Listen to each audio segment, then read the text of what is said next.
At so yun, hello, what's up mga boss? So yun, welcome back sa ating channel, July MCN for episode natin for today. So share ako sa inyo ng isang life hack about sa electrical works. Ayan mga bossing. So bali ang share ko sa inyo, napaka-basic lang ito. Although alam naman ito ng karamihan, alam mo na halos ito ng iba. So syempre para sa hindi nakakaalam, share ko sa inyo itong video na to. So kung ano to, so tara panoodin nyo.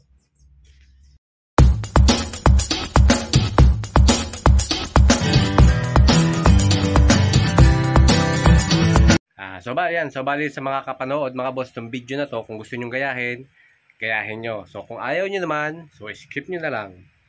Ayan, so bali sa video natin na to mga boss, gagawa tayo ng isang 110 volts output ng isang outlet or CO, yung ating convenience outlet.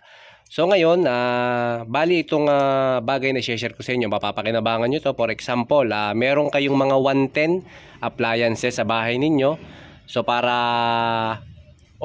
wala kayong mga transformer, wala kayong budget para sa pagbili ng transformer, so ito yung gagawin ninyo. And then pwede rin kayong makatipid nito sa mga ilaw. For example, gusto nyo mababa lang yung bill nyo or mabawasan ng konti yung mga bill nyo sa ilaw.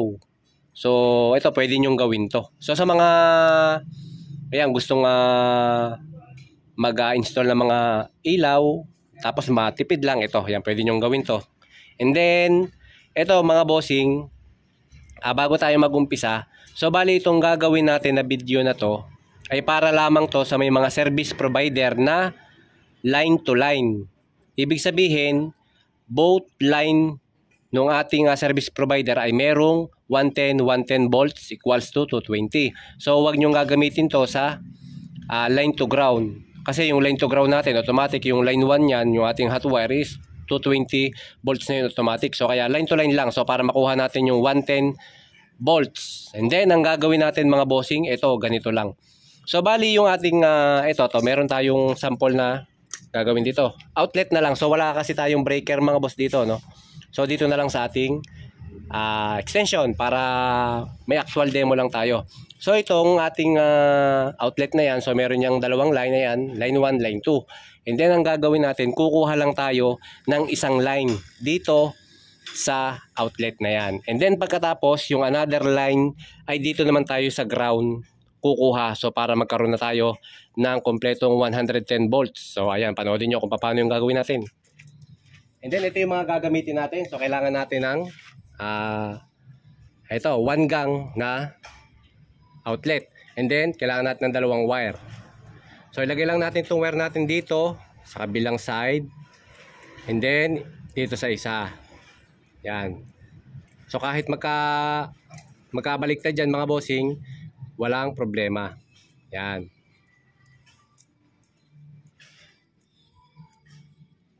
So, yan na.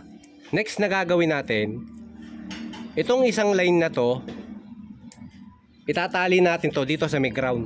So magbabaon muna tayo ng bakal.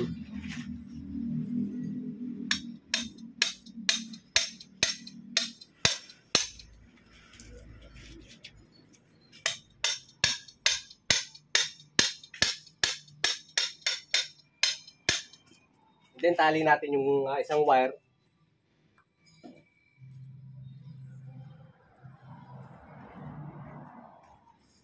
Yan. Pagkatapos naman, itong kabilang wire na to, ito isasaksak natin dito sa line natin. Line 1, either line 2. Pwede. Ayan, tingnan nyo mabuti ha mga boss. Ayan, ikakabit ko na to. Sasaksak ko na. Ayan. And then ngayon, tetestingin naman natin kung gumagana itong ating ginawa.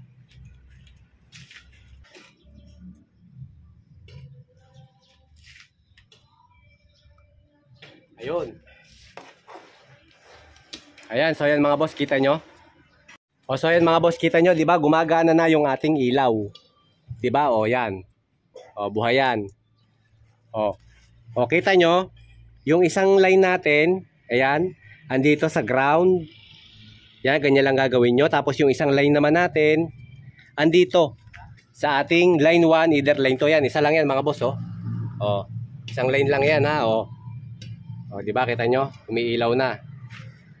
Yan, nailaw na yung ating bumbilya. So pag tinanggal ko to, so yan, kita nyo yan, di ba, patay.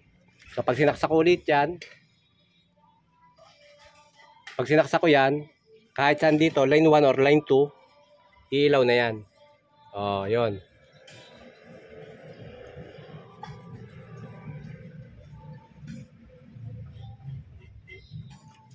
Oh, so yan, di ba?